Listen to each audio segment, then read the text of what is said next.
Et je pense que le journaliste aujourd'hui est un véritable acteur du développement, un véritable acteur du changement. C'est là la responsabilité du journaliste.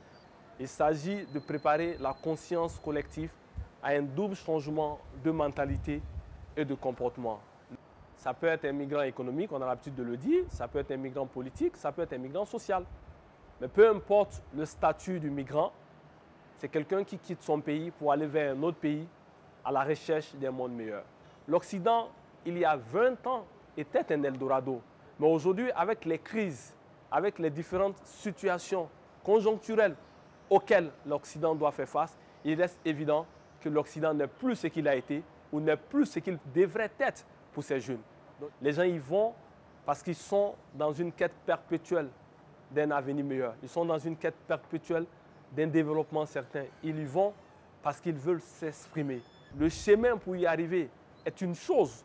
Le chemin pour s'épanouir, pour s'exprimer et pour avoir tout ce que nous rêvons est une autre chose. C'est vrai qu'il n'y a pas de perspective de développement, mais souvent nous n'avons pas confiance en nous. C'est une approche innovante. Sur la question migratoire, on a l'impression d'entendre depuis des années le même discours. Le même discours, le même discours, le même discours.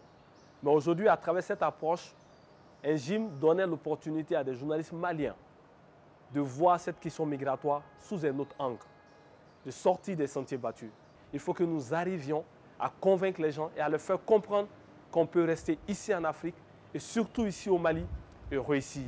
C'est ça un peu la vocation de tout ce que nous sommes en train de faire dans ce métier.